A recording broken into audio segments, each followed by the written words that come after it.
ನಮಸ್ಕಾರ friends, welcome back to my channel. So ಇವತ್ತು ತುಂಬ ಇಂಟ್ರೆಸ್ಟಿಂಗ್ ಆಗಿರೋ ಒಂದು ಟಾಪಿಕ್ ಬಗ್ಗೆ ಮಾತಾಡೋಣ.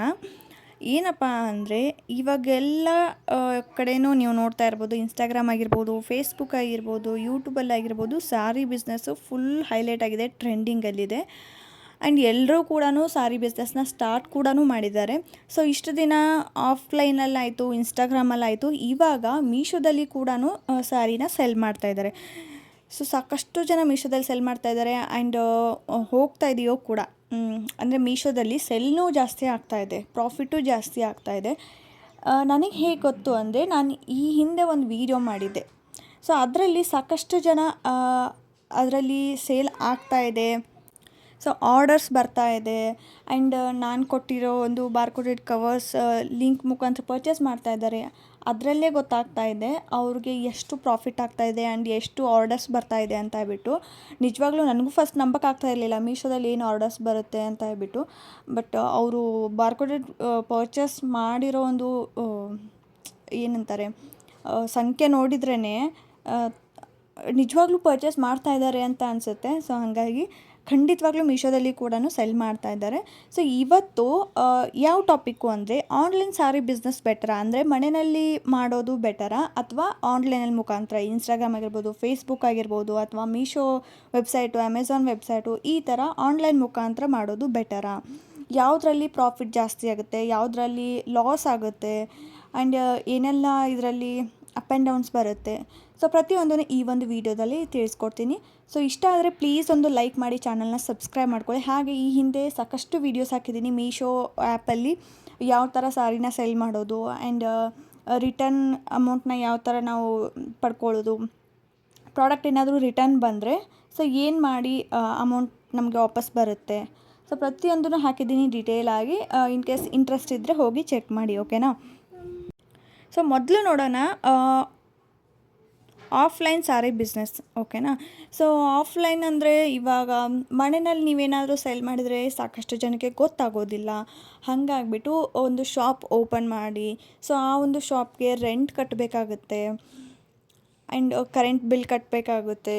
ನಿಮಗೂ ಕೂಡ ಟೈಮ್ ಮ್ಯಾನೇಜ್ಮೆಂಟ್ ಆಗೋದಿಲ್ಲ. ಪ್ರಾಫಿಟ್ ಆಗುತ್ತೆ, ಇಲ್ಲ ಅಂತ ಅಲ್ಲ. ಶಾಪ್ ಮಾಡಿ ಬಟ್ಟೆ ಅಂಗಡಿ ಓಪನ್ ಮಾಡಿಬಿಟ್ಟು ನೀವು ರೆಂಟಿಗೆ ತೊಗೊಂಡು ಮಾಡಿದರೆ ವರ್ಕೌಟ್ ಆಗುತ್ತೆ, ಇಲ್ಲ ಅಂತಲ್ಲ. ಬಟ್ ಡೈಲಿ ನಿಮಗೆ ಒಂದು ಇನ್ಕಮ್ ಅನ್ನೋದು ಆಗ್ತಾಯಿದ್ರೆ ಮಾತ್ರ ಅಲ್ಲಿ ಪ್ರಾಫಿಟ್ ಅನ್ನೋದು ಬರುತ್ತೆ, ಅಲ್ಲಿ ಲಾಸ್ ಅನ್ನೋದು ಏನೂ ಇರೋದಿಲ್ಲ, ಓಕೆನಾ. ಸೊ ಯಾವತ್ತೋ ಒಂದು ದಿನ ಬಂದು ಅಥವಾ ಒಂದು ವಾರ ಬಂದು ಮತ್ತೆ ಬರದೇ ಇದ್ದರೆ ಅಲ್ಲಿ ನಿಮಗೆ ಲಾಸ್ ಅನ್ನೋದು ಖಂಡಿತವಾಗ್ಲೂ ಆಗುತ್ತೆ. ಯಾಕಂದರೆ ಅಲ್ಲಿ ನೀವು ಫಸ್ಟು ರೆಂಟ್ ಕಟ್ಟಬೇಕಾಗುತ್ತೆ, ಆ್ಯಂಡ್ ನಿಮ್ಮ ಒಂದು ಟೈಮ್ ಮ್ಯಾನೇಜ್ ಮಾಡಬೇಕಾಗುತ್ತೆ, ಹೋಗೋದು ಬರೋದು ಅದರಲ್ಲೇ ಟೈಮ್ ಹೋಗುತ್ತೆ, ಶಾಪಿಗೆ ಹೋಗೋದು ಬರೋದು, ಆ್ಯಂಡ್ ಕರೆಂಟ್ ಬಿಲ್ ಕಟ್ಟಬೇಕಾಗುತ್ತೆ.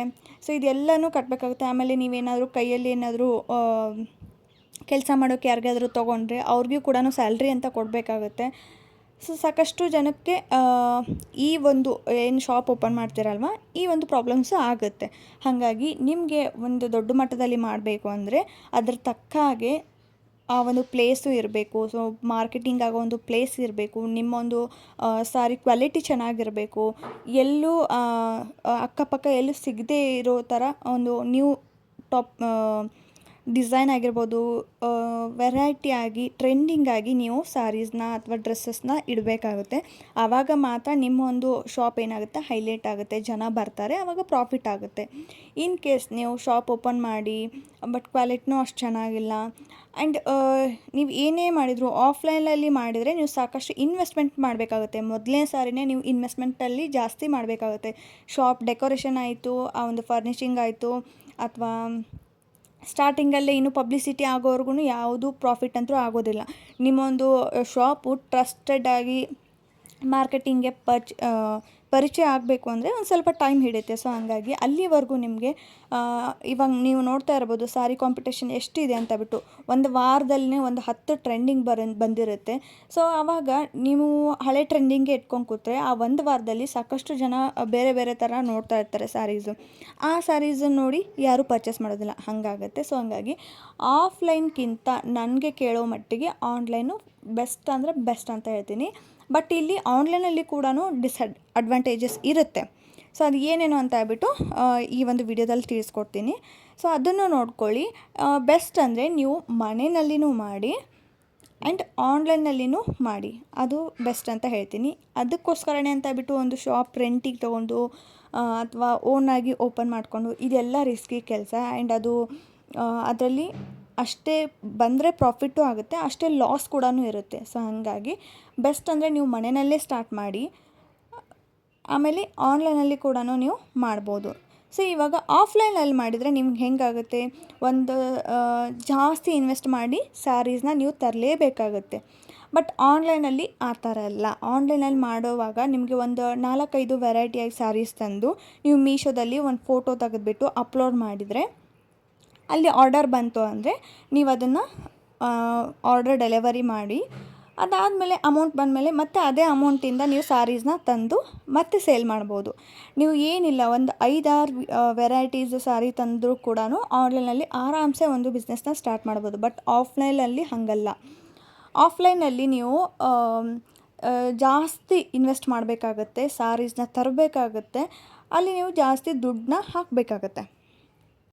ಸೊ ಹಾಗಾಗಿ ಆನ್ಲೈನಲ್ಲಿ ಮಾಡೋದ್ರಿಂದ ನಿಮಗೆ ಯಾವುದೇ ಥರ ರೆಂಟ್ ಕಟ್ಟೋ ಅವಶ್ಯಕತೆ ಇರೋದಿಲ್ಲ. ಆ್ಯಂಡ್ ಜಾಸ್ತಿ ನೀವು ಇನ್ವೆಸ್ಟ್ ಮಾಡಿ ಸ್ಯಾರೀಸ್ನ ಬೈ ಮಾಡೋ ಅವಶ್ಯಕತೆ ಇರೋದಿಲ್ಲ. ಆ್ಯಂಡ್ ಎಲೆಕ್ಟ್ರಿಸಿಟಿ ಬಿಲ್ ಕಟ್ಟೋ ಅವಶ್ಯಕತೆ ಇರೋದಿಲ್ಲ. ನಿಮ್ಮದು ಟೈಮ್ ಕೂಡ ವೇಸ್ಟ್ ಆಗೋದಿಲ್ಲ, ಏನೂ ಆಗೋದಿಲ್ಲ.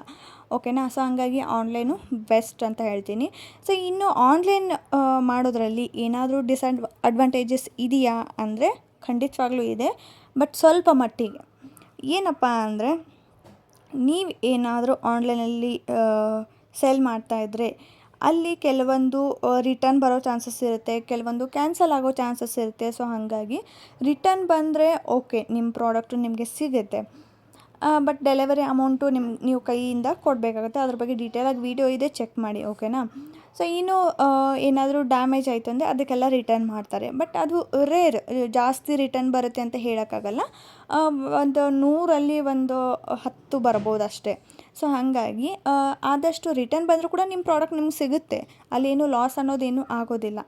ಹಾಗಾಗಿ ಆನ್ಲೈನು ಬೆಸ್ಟ್ ಅಂತ ಹೇಳ್ತೀನಿ. ಕೆಲವೊಂದು ಸರ್ತಿ ಆಗುತ್ತೆ, ಬಟ್ ಬರ್ತಾ ನಿಮಗೆ ಆರ್ಡರ್ಸ್ ಜಾಸ್ತಿ ಬಂದಂಗೆ ಈ ರಿಟರ್ನ್ದು ಲಾಸ್ ಏನು ನಿಮಗೆ ಅಷ್ಟೊಂದೇನು ಲೆಕ್ಕಕ್ಕೆ ಬರೋದಿಲ್ಲ. ಹಾಗಾಗಿ ಆನ್ಲೈನು ಬೆಸ್ಟ್ ಅಂತ ಹೇಳ್ತೀನಿ. ನೀವು ಮೀಶೋ, ಅಮೆಝಾನ್, ಫ್ಲಿಪ್ಕಾರ್ಟ್, ಶಾಪ್ಸಿ ಎಲ್ಲ ಕಡೆಯೂ ನೀವು ನಿಮ್ಮ ಒಂದು ಸ್ಯಾರೀಸ್ನ ಸೆಲ್ ಮಾಡ್ಬೋದು. ಆ್ಯಂಡ್ ಮೇಯ್ನಾಗಿ ನಿಮ್ಗೆ ಏನು ಅಡ್ವಾಂಟೇಜಸ್ ಇದೆ ಅಂದರೆ, ಮೇಯ್ನಾಗಿ ನಿಮಗೆ ಎಲ್ಲಿ ಅಡ್ವಾಂಟೇಜ್ ಆಗುತ್ತೆ ಅಂದರೆ, ಇವಾಗ ಎಲ್ಲರೂ ಕೂಡ ನೀವು ನೋಡ್ತಾ ಇರ್ಬೋದು, ಬರೀ ಆನ್ಲೈನೇ ಮಾಡ್ತಾಯಿದ್ದಾರೆ, ಆನ್ಲೈನ್ ಶಾಪಿಂಗೇ ಮಾಡ್ತಾಯಿದ್ದಾರೆ. ಯಾರು ಕೂಡ ಒಂದು ಹಬ್ಬ ಬರಲಿ, ಫಂಕ್ಷನ್ ಬರಲಿ, ಯಾರು ಕೂಡ ಶಾಪ್ಗೆ ಹೋಗಿ ಪರ್ಚೇಸ್ ಮಾಡೋದೇ ಇಲ್ಲ. ಯಾಕಂದರೆ ಆರಾಮ್ಸೆ ಶಾಪಿಂಗು ಮನೆಯಲ್ಲೇ ಆಗುತ್ತೆ, ಟೈಮ್ ಸೇವ್ ಆಗುತ್ತೆ. ಆ್ಯಂಡ್ ಅದರಲ್ಲಿ ಮತ್ತೆ ಡಿಸ್ಕೌಂಟ್ ಅಂತ ಹೇಳ್ಬಿಟ್ಟು ಆಫರ್ ಬೇರೆ ಕೊಡ್ತಾರೆ, ಅಲ್ಲಿ ದುಡ್ಡು ಸೇವ್ ಆಗುತ್ತೆ. ಆ್ಯಂಡ್ ಇನ್ನೊಂದು ಇಷ್ಟ ಆಗಲಿಲ್ಲ ಅಂದರೆ ರಿಟರ್ನ್ ಕೂಡ ಮಾಡ್ಬೋದು. ಸೊ ಇಷ್ಟೆಲ್ಲ ಫೆಸಿಲಿಟಿ ಆನ್ಲೈನಲ್ಲಿ ಸಿಗೋವಾಗ ಯಾಕೆ ಶಾಪಿಗೆ ಹೋಗಿ ಖರೀದಿ ಮಾಡ್ತಾರೆ ಅಲ್ವಾ? ಸೊ ಹಾಗಾಗಿ ಆನ್ಲೈನಲ್ಲಿ ಸೇಲ್ ಮಾಡೋದ್ರಿಂದ ನಿಮಗೆ ಪ್ರಾಫಿಟ್ ಜಾಸ್ತಿ ಆಗುತ್ತೆ. ಇನ್ನೊಂದು ಏನಂದರೆ, ಯಾರು ಇವಾಗ ಕೊಲಾಬ್ರೇಷನ್ ಮಾಡ್ತಾರೆ ನೋಡಿ, ಕಡಿಮೆ ಒಂದು ಫಾಲೋವರ್ಸ್ ಇರೋರನ್ನೇ ನೀವು ಚೂಸ್ ಮಾಡ್ಕೊಳ್ಳಿ. ಜಾಸ್ತಿ ಇರೋರು ಅಂದರೆ ನೀವು ಅಮೌಂಟ್ ಕೂಡ ಜಾಸ್ತಿ ಕೊಡಬೇಕಾಗುತ್ತೆ, ಜಾಸ್ತಿ ಡಿಮ್ಯಾಂಡ್ ಮಾಡ್ತಾರೆ. ಹಾಗಾಗಿ ಕಡಿಮೆ ಫಾಲೋವರ್ಸ್ ಇದ್ದರೂ ಪರವಾಗಿಲ್ಲ, ಬಟ್ ಅವರ ಒಂದು ರೀಲು ವ್ಯೂಸು ಜಾಸ್ತಿ ಹೋಗಬೇಕು. ಸೊ ಅಂಥವ್ರನ್ನ ನೋಡಿ ಸರ್ಚ್ ಮಾಡಿಬಿಟ್ಟು ನೀವು ಪ್ರಮೋಷನ್ ಅಂತ ಮಾಡಿ. ಪ್ರಮೋಷನ್ ಅಂದರೆ ನಿಮ್ಮ ಪೇಜ್ ಆಗಿ ಅಲ್ಲ, ನಿಮ್ಮ ಪೇಜ್ ಹೆಸರು ಹೇಳಿ ಅಲ್ಲ, ಮೀಶೋಯಿಂದನೇ ಈ ಒಂದು ಸ್ಯಾರಿನ ತರಿಸಿರೋದು, ಇದ್ದದ್ದು ಬೇಕಾದರೆ ಲಿಂಕ್ ಅಂತ ಹೇಳಿ ಕಮೆಂಟ್ ಮಾಡಿ ಅಂತೇಳಿ ಇವಾಗ ಅಫಿಲಿಯೇಟ್ ಮಾಡ್ತಾರಲ್ವ, ಅದೇ ಅಫಿಲಿಯೇಟ್ ಥರ ನಿಮ್ಮ ಒಂದು ಸ್ಯಾರಿನ, ಅಂದರೆ ಮೀಶೋದಲ್ಲಿ ಆಲ್ರೆಡಿ ನೀವು ಸೆಲ್ಲರ್ ಆಗಬೇಕು, ಸೆಲ್ಲರ್ ಅಕೌಂಟ್ ಓಪನ್ ಮಾಡಿ ಅಲ್ಲಿ ನಿಮ್ಮ ಸ್ಯಾರೀಸ್ ಎಲ್ಲ ಕ್ಯಾಟ್ಲಾಗ್ ಎಲ್ಲ ಅಪ್ಲೋಡ್ ಮಾಡಿ ರೇಟ್ ಎಲ್ಲ ಫಿಕ್ಸ್ ಮಾಡಿರಿ. ಅದನ್ನೇ ಕೊಲಾಬ್ರೇಷನ್ಗೆ ಕ್ರಿಯೇಟರ್ಸ್ಗೆ ಕೊಟ್ಬಿಟ್ಟು ಪ್ರಮೋಷನ್ಸ್ನ ಮಾಡಿ. ಸೊ ಆ ಒಂದು ಲಿಂಕ್ ಮುಖಾಂತರ ನೀವು ಮಾಡೋದಾದರೆ ಡೈರೆಕ್ಟಾಗಿ ಮೀಶೋಯಿಂದನೇ ಎಷ್ಟೊಂದು ಜನ ಪರ್ಚೇಸ್ ಮಾಡ್ತಾರೆ. ಸೊ ನಿಮ್ಮ ಒಂದು ಸ್ಯಾರಿ ರೇಟಿಂಗು ಸೆಲ್ ಜಾಸ್ತಿ ಆಗ್ತಾ ಆರ್ಡರ್ಸು ಜಾಸ್ತಿ ಬರ್ತಾ ಹೋಗುತ್ತೆ. ಸೊ ಹಾಗಾಗಿ ಅದು ಒಂದು ಬೆಸ್ಟ್ ಆಪ್ಷನ್ ಅಂತ ಹೇಳ್ತೀನಿ. ಯಾಕಂದರೆ ಇವಾಗ ಎಲ್ಲರೂ ಕೂಡ ಅಫಿಲಿಯೇಟ್ ಮಾರ್ಕೆಟಿಂಗ್ ಮಾಡ್ತಾಯಿರ್ತಾರೆ, ಎಲ್ಲರೂ ಕೂಡ ಲಿಂಕ್ ಅಂತ ಕಮೆಂಟ್ ಮಾಡಿ ಅಂತ ಹೇಳ್ಬಿಟ್ಟು ಅಫಿಲಿಯೇಟ್ ಮಾಡೋದ್ರಿಂದ ಅದು ಈಸಿ ಆಗುತ್ತೆ.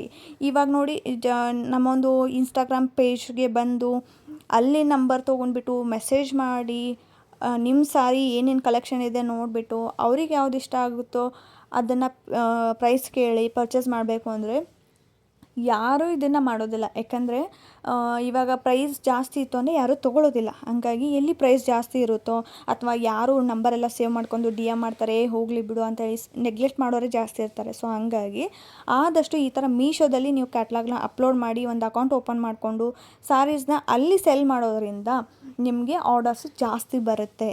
ಹಾಗಾಗಿ ನೀವು ಯಾವುದೇ ಥರ ಆಮೇಲೆ ಇನ್ಸ್ಟಾಗ್ರಾಮಲ್ಲಿ ನಿಮಗೆ ಟ್ರಸ್ಟ್ ನಿಮಗೆ ನಂಬಿಕೆ ಸಿಗಬೇಕು ಅಂದರೆ ನಿಮ್ಮ ಪೇಜ್ನ ಜನ ಟ್ರಸ್ಟ್ ಮಾಡಬೇಕಂದ್ರೆ ಸ್ವಲ್ಪ ಟೈಮ್ ಬೇಕೇ ಬೇಕಾಗುತ್ತೆ. ಯಾಕಂದರೆ ಆದಷ್ಟು ಈ ಥರ ಎಲ್ಲ ಫೇಕ್ ಮಾಡೋದ್ರಿಂದ ಜನ ಯಾರು ಕೂಡ ನಂಬೋದಿಲ್ಲ ಅಷ್ಟು ಈಸಿಯಾಗಿ. ಸೊ ಹಂಗಾಗಿ ನೀವು ಮೀಶೋ ಮುಖಾಂತರ ನೀವು ಏನಾದರೂ ಸಾರಿ ಸೆಲ್ ಮಾಡಿದರೆ 100% ವರ್ಕ್ ಆಗುತ್ತೆ. ಸೊ ಹಂಗಾಗಿ ನೀವು ಆ ಮುಖಾಂತರ ನೀವು ಮಾಡ್ಬೋದು. ಈಗ ಸಾಕಷ್ಟು ಜನ ಮಾಡ್ತಾಯಿದ್ದಾರೆ ಕೂಡ, ಎಷ್ಟೊಂದು ಜನ ಮಾಡ್ತಾಯಿದ್ದಾರೆ. ಅನ್ಕೋತೀವಿ ಬಟ್ ಯಾರು ಮಾಡಲ್ಲ ಬಿಡು ಅಂತೇಳ್ಬಿಟ್ಟು, ಬಟ್ ತುಂಬ ಜನ ಮಾಡ್ತಾಯಿದ್ದಾರೆ. ಇವಾಗ ಯಾರು ಕೂಡ ಇನ್ಸ್ಟಾಗ್ರಾಮಲ್ಲಿ ಅಷ್ಟೊಂದೆಲ್ಲ ಆ್ಯಕ್ಟಿವ್ ಇಲ್ಲ. ಜಾಸ್ತಿ ಮೀಶೋದಲ್ಲಿನೇ ಸ್ಯಾರಿ ಸೆಲ್ ಮಾಡ್ತಾರೆ. ಅದನ್ನೇ ಲಿಂಕ್ ಅಂತ ಹೇಳ್ಬಿಟ್ಟು ಕಮೆಂಟ್ ಮಾಡಿ ಅಂತ ಹೇಳ್ಬಿಟ್ಟು ಡೈರೆಕ್ಟ್ ಆರ್ಡರ್ಸು ಮೀಶೋಯಿಂದನೇ ಹೋಗುತ್ತೆ. ಸೊ ಹಾಗಾಗಿ ಅಲ್ಲಿ ಕೂಡ ಜಾಸ್ತಿ ಆರ್ಡರ್ಸ್ ಬರುತ್ತೆ. ನೀವು ಇನ್ಸ್ಟಾಗ್ರಾಮು ಯೂಸ್ ಮಾಡಿ, ಬೇಡ ಅಂತ ಹೇಳಲ್ಲ. ಅಲ್ಲಿ ರೀಲ್ಸ್ ಹಾಕಿ, ಸ್ಟೋರೀಸ್ ಹಾಕಿ, ಪ್ರಮೋಷನ್ ಮಾಡಿಸ್ಕೊಳ್ಳಿ, ಎಲ್ಲ ಮಾಡಿ. ಬಟ್ ಅದ್ರ ಜೊತೆನೇ ನೀವು ಮೀಶೋದಲ್ಲಿ ಕೂಡ ಒಂದು ಅಕೌಂಟ್ ಓಪನ್ ಮಾಡಿ ಅಲ್ಲಿ ಸೆಲ್ ಮಾಡೋದ್ರಿಂದ ನಿಮ್ಮ ಒಂದು ಬಿಸ್ನೆಸ್ಸು ನೆಕ್ಸ್ಟ್ ಲೆವೆಲ್ಗೆ ಹೋಗುತ್ತೆ. ಆ್ಯಂಡ್ ಒಂದೇ ವೆಬ್ಸೈಟ್ ಇಲ್ಲ ಅಲ್ವಾ, ಸಾಕಷ್ಟು ವೆಬ್ಸೈಟ್ ಇದೆ. ಅಮೆಝಾನ್ ಇದೆ, ಫ್ಲಿಪ್ಕಾರ್ಟ್ ಇದೆ, ಶಾಪ್ಸಿ ಇದೆ, ಮೀಶೋ ಇದೆ.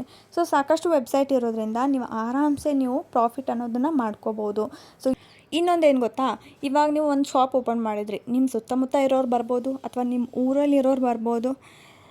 ಬಟ್ ಆನ್ಲೈನಲ್ಲಿ ನೀವೇನಾದ್ರೂ ಅಕೌಂಟ್ ಓಪನ್ ಮಾಡಿ ಆನ್ಲೈನಲ್ಲಿ ನೀವೇನಾದರೂ ಸ್ಯಾರಿ ಸೆಲ್ ಮಾಡಿದರೆ ಅಥವಾ ಡಿಫ್ರೆಂಟ್ ಆದ ಒಂದು ಪ್ಯಾಟರ್ನ್ ತಂದು ಸೆಲ್ ಮಾಡಿದರೆ ಎಲ್ಲೆಲ್ಲಿಂದ ಬೇರೆ ಸ್ಟೇಟಿಂದ ಕೂಡ ನಿಮ್ಗೆ ಆರ್ಡರ್ಸ್ ಬರ್ಬೋದು. ಅದು ಅಂದರೆ ಖಂಡಿತವಾಗ್ಲೂ ಸತ್ಯ. ಯಾಕಂದರೆ ಆನ್ಲೈನ್ಗೆ ಎಲ್ಲರೂ ಕೂಡ ನೋಡ್ತಾರೆ, ಆನ್ಲೈನಲ್ಲಿ ಎಲ್ಲರೂ ಕೂಡ ಪರ್ಚೇಸ್ ಮಾಡ್ತಾರೆ. ಯಾವ ಕಂಟ್ರಿಯಿಂದ ಕೂಡ ಪರ್ಚೇಸ್ ಮಾಡ್ಬೋದು ಅಲ್ವಾ. ಸೊ ಹಾಗಾಗಿ ಆದಷ್ಟು ಆನ್ಲೈನ್ನ ಪ್ರಿಫರ್ ಮಾಡಿ ಅದರಿಂದ ನೀವು ಲಾಭನ ಪಡ್ಕೋಬೋದು. ಸೊ ಇವತ್ತಿನ ವಿಡಿಯೋ ಇದಾಗಿತ್ತು. ಸೊ ನಿಮ್ಗೆಲ್ರಿಗೂ ಕೂಡ ಇಷ್ಟ ಆಯಿತು ಅನ್ಕೋತೀನಿ. ಆ್ಯಂಡ್ ಕೆಲವೊಂದು ಟಿಪ್ಸ್ ನಿಮಗೆ ಹೆಲ್ಪ್ಫುಲ್ ಆಯಿತು ಅನ್ಕೋತೀನಿ. ಸೊ ಇಷ್ಟು ದಿನ ನೀವೇನಾದರೂ ಸ್ಯಾರಿ ಬಿಸ್ನೆಸ್ ಮಾಡ್ತಾ ಇದ್ದೀರಾ ಅಥವಾ ನಾನು ಆನ್ಲೈನಲ್ಲಿ ಮಾಡ್ತಾಯಿಲ್ಲ, ಮನೆಯಲ್ಲೇ ಮಾಡ್ತಾಯಿದ್ದೆ, ಇವಾಗ ನಾನು ಸೆಲ್ಲರ್ ಅಕೌಂಟ್ ಓಪನ್ ಮಾಡ್ತೀನಿ ಅಂತ ಇದ್ದರೆ ಸೊ ಪ್ಲೀಸ್ ಅವರು ಕಮೆಂಟ್ ಮಾಡಿ.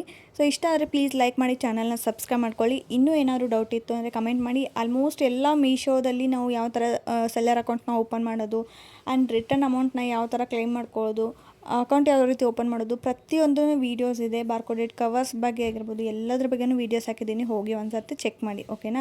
ಸೊ ವೀಡಿಯೋ ಇಷ್ಟ ಆಗಿತ್ತು ಅಂದರೆ ಪ್ಲೀಸ್ ಲೈಕ್ ಮಾಡಿ, ಚಾನಲ್ನ ಸಬ್ಸ್ಕ್ರೈಬ್ ಮಾಡ್ಕೊಳ್ಳಿ ಅಂತ ಕೇಳ್ತೀನಿ.